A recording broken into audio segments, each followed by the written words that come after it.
who was the person in the room that, because the draft had always been in New York, do you remember the moment where maybe it was you or an advisor or an owner that said, guys, let's move this around the country? Do you remember them? Because I think it's worked. I don't think you could even deny that. It's been an absolute home run. Who suggested it? Well, I've raised it for quite a while, and until about 3 or 4 years ago, as you know, we had it at the Radio City, and they actually had a spring event that actually prevented us from having it in the time frame that we wanted it. And I said, well, there we go. Now we don't have a decision to make. We're leaving, so now let's go take this on the road and make it happen. And Chicago did a great job, really raised the bar, created a new element to the draft, and then obviously Philadelphia took it to a new level. And having just arrived in Dallas, I'm confident that this is going to be even in a higher bar. It's just incredible, the enthusiasm in it. Oh, it's palpable. Now I know how you select Super Bowl sites. How do you select the draft? Is it old franchise? I mean, Dallas certainly deserved it. Chicago, Philadelphia, these are bedrock blue blood franchises. How do you select it? Well, Colin, it's a really good question because we just talked about it a little bit in the last week because we have over 20 cities that are interested in hosting the draft in the future. We have 400,000 people registered to attend this one over the next 3 days. So that kind of an interest and the economic impact that it brings to a community, I think it was close to $100 million in Philadelphia last year. Cities are really vying for it. So I think it has been a decision of the commissioner. I think it'll likely go to the floor and be voted on in the future because it is such a valuable asset. It is such an important thing. And, we've grown it to that point. Which is a tribute to the fans' passion, quite honestly. I've said this before, that I think you guys have been beaten up a little bit on the anthem. It's not, the NBA doesn't allow their players to do it. You have, and there's been negativity with it. And I think the world we live in now, you get these kind of mob avalanches on social media. And it does it does feel like now there's real non-divisive discussions. Malcolm Jenkins, is this still something, Commissioner, that when you talk to your owners, they bring it up? How do you feel about that situation? It feels from the outside it's come down. There's been reasonable discussions with teams like Philadelphia. How are you feeling about that this morning?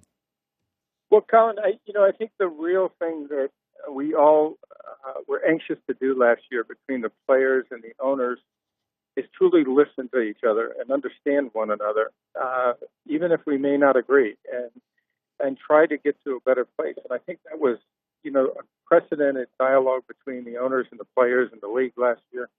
And I think that was very positive. It led to us creating, I think, a unique platform for the players and the owners to talk about their communities, talk about the issues that the players are so passionate about, and so are our clubs. And do that in a way that leads to positive change. And that's what we're really interested in. The players are really interested in. And I think that we passed unanimously amongst the clubs for creating matching grant programs so that our players and our owners could put money back into those communities and to continue to put a focus and a light on those issues that they're so passionate about, equality, criminal justice reform. Those things are what the players are really talking about, and I think we've got a great opportunity. You guys altered the catch rule. I totally agreed with it. I think you came on this show and said, listen, it's confusing. That was my takeaway, that it was, as a consumer, I no longer knew exactly what a catch was. Now, many have suggested we need to change the pass interference rule, which I don't buy. I don't have any problem with it. I think it's the hardest thing to call in sports. I think the refs overwhelmingly do a great job. What's the update on the pass interference rule where the outspoken media, a lot of people are saying, okay, we got the catch rule fixed. Let's get the PI rule fixed. Well, I think we do have the right rule on the catch rule, so I agree with you. I think the committee and a number of players, owners, coaches, league officials all contributed tremendously to the thought and to basically start over again and get it right.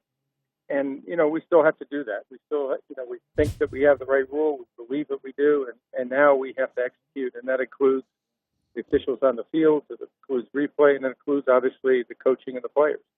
And, we'll continue. We always do. As you know, we aggressively look at every rule after every season to see what needs to be fixed, whether it's from, competitive standpoint, an excitement standpoint, safety standpoint. And I believe that, frankly believe that our league has done a fabulous job of staying ahead of those things and making sure that we aren't afraid to change those issues and change rules, change policies so that we can continue to be aggressive. As you point out, pass interference is maybe one of the most difficult calls, if not the most difficult call. It's been looked at. It was looked at again this year about whether the yardage should be at the point of infraction or whether it should be a 15-yard. And we, every one of those opportunities, we get back to saying, it really is the best rule for us right now. Yeah. So I don't see it changing in the near future, but we'll always probably reevaluate that and try to figure out a better way of doing it. Roger Goodell is joining us. When you have this unprecedented growth, and I have a friend who's a stockbroker. He's like, trees don't grow to the sky. At some point, you're not going to have 30% jumps on business year after year. But you guys have done in terms of you're doing international games. Your TV revenue is up. Facebook, things like YouTube. There is an explosion. One of the things that a lot of people pushed back on was Thursday night football. Now, of course, I work at Fox, full disclosure. I love that we have Thursday night football. But there were a lot of people that pushed back, including some players. It looks like to me when I looked at the schedule that it is clearly you as a commissioner and you, the owners, you want this puppy to work. You're not backing down. The games on Fox Thursday are really, really good games. Was there ever a consideration that, you heard some, the notable players, it's too much? Or were you always a believer in this thing's going to work? Well, Colin, you're right about our commitment to Thursday night football, and I would tell you that it is working. It's I think it was the second highest rated primetime show of the year. Yeah, it brings tremendous interest. People want more football, and of course, we hear the voices. And before we did this, as you know, we started with 6 games. We graduated through and evolved through making sure that we could do it correctly, and that involves the safety of our players, number one. And, people seem to overlook it, but we have year after year and a great deal of database on the statistics of injury rates, but the injury rate is actually slightly lower on Thursday night. So when it comes to the safety, it's counter to what people think, but that's because we have data to support that, in fact. We've also looked at just the quality of the game and making sure that the quality of the game is the highest possible level. And obviously, when you only have one game, if a game is not competitive, that obviously leads to a reaction also. But that's because there's only one game going on at that time. So, for us, Thursday night is working. We are excited about our commitment and our partnership with Fox, taking it to a new level. We have a great schedule. We're going to create a lot of enthusiasm behind that and a lot of viewership, which is great for the fans. And that's what this is all about, is creating opportunities for the fans and making sure that we do it in the safest and the most responsible fashion, which we think we have.